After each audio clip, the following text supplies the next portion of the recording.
Hello everyone, welcome to my another new blog. আজকেও কিন্তু চলে এসেছি একটি ব্লগ নিয়ে, কিন্তু আজকের ব্লগ কিন্তু কোনো রান্নার বিষয় নিয়ে নয়। আজকের ব্লগ আমার এই বাগানটিকে নিয়ে। বাগানটি বলতে এই আমার ছোট্ট ব্যালকনিতে যে কিছু গাছ রেখেছি, এটি আমি আমার ছোট্ট বাগান ঘর বলি।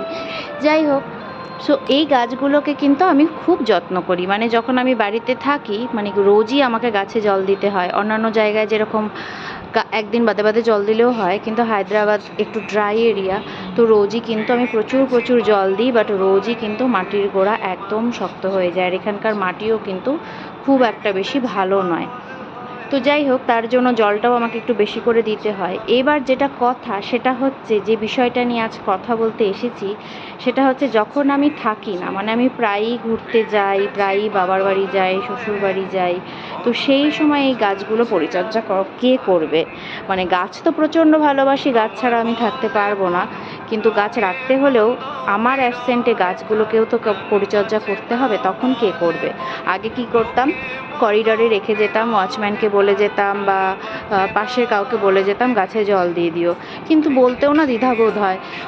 ওদেরও তো কাজ থাকে, কেন বলতে যাব? মানে কাজ থাকুক বা না থাকুক, মানুষকে বলতেও কীরকম একটা দ্বিধাবোধ হয়।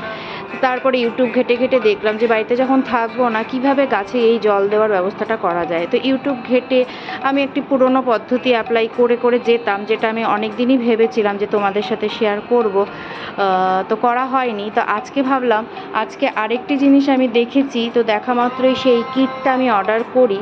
একটা ডিপ ইরিগেশনের কিট পাওয়া যাচ্ছে, যেটার মাধ্যমে গাছগুলো সুন্দরভাবে, তুমি বাড়িতে না থাকলেও সুন্দরভাবে জল পাবে।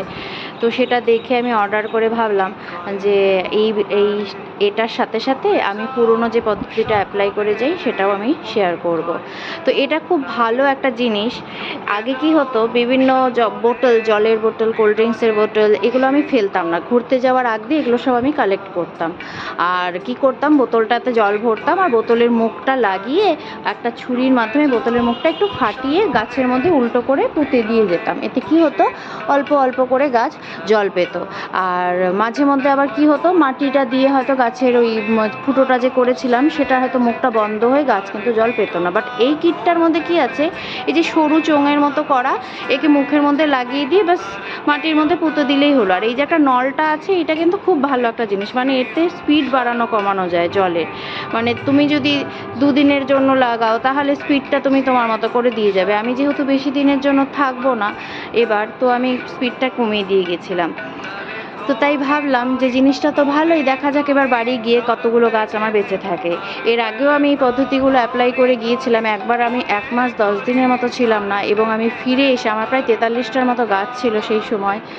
তো আমি ফিরে এসে দেখেছিলাম আমার 8-10টার মতো গাছ মরে গিয়েছিল, বাকি সব গাছ ঠিক ছিল।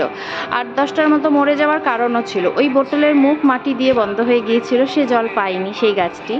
আর কিছু কিছু গাছ, যেরকম আগে আমার এই ব্যালকনিতে নেট দেওয়া ছিল না, তো পায়রা এসে খুঁচিয়ে খুঁচিয়ে ওই কাপড়গুলোকে তুলে দিয়েছিল। এবার কাপড়গুলো সংক্রান্ত বিষয় নিয়ে আসি। কাপড়গুলো কি, এই যে বালতি ভর্তি ভর্তি জল দেখছো, এর মধ্যে আমি কি করি, সুতির কাপড়, সুতি হোক বা গেঞ্জি কাপড় হলে আরও ভালো, লম্বা লম্বা করে কেটে সরু নলের মতো করে বানিয়ে, ফিতের মতো করে বানিয়ে নিয়ে এক জায়গায় গিট্টু করি। মানে 8-10টা গাছের জন্য একটা বালতি রাখি আমি। তারপরে এই যে ফিতেগুলো দেখছো, একটা একটা করে ফিতে নিয়ে গাছের গোড়ায় পুঁতে দিয়েছি। এতে কি হয়, গাছ নিজের প্রয়োজন অনুযায়ী কিন্তু জল শোষণ করে। খুব বেশিও করবে না, ঠিক তার প্রয়োজন অনুযায়ী, ওর যখন দরকার পড়বে তখন করবে। এভাবেও কিন্তু গাছ আমার বহুদিন বেঁচেছিল। তো আমি তাই ভাবলাম আজকে আমি এটা শেয়ার করি। আমি ফিরে এসে কি গাছের কন্ডিশন, আমি এখনও ফিরিনি বাড়িতে, সেটাও আমি শেয়ার করব। তো এই ভিডিওটা কিন্তু ভীষণ উপকারী একটি ভিডিও। তো তোমাদের যদি গাছ ভালোবাসো আমার মতো যারা যারা, তাদের তো খুবই কাজে লাগবে। আর যাদের গাছ রয়েছে বাড়িতে, তারাও কিন্তু আমার মতো এরকম সমস্যার সম্মুখীন হয়ে থাকো। তো হয়তো তোমরা কেউ এই পদ্ধতিগুলো জানো, আর হয়তো বা কেউ জানো না। তো যারা জানো না বা যারা জানো, উভয়কেই বলছি, যদি ভালো লেগে থাকে তো এই ব্লগটি শেয়ার করে দিও আর লাইক করে দিও। আর আমার এই পেজটি কিন্তু ফলো করে দিও। যদি তুমি ইউটিউব থেকে দেখে থাকো তাহলে আমার ইউটিউবের চ্যানেলটি সাবস্ক্রাইব করে দিও। যদি তুমি ফেসবুক থেকে দেখে থাকো তাহলে আমার এই পেজটি ফলো করে দিও। আশা করছি তোমাদের এই ব্লগটি খুব কাজে লাগবে, আর আশা করছি ভালোও লাগবে। আর এই কিটটি যারা যারা কিনতে চাও তারা কমেন্ট বক্সে কমেন্ট করে দিও, আমি তোমাদেরকে ডিরেক্টলি লিঙ্ক শেয়ার করে দেবো।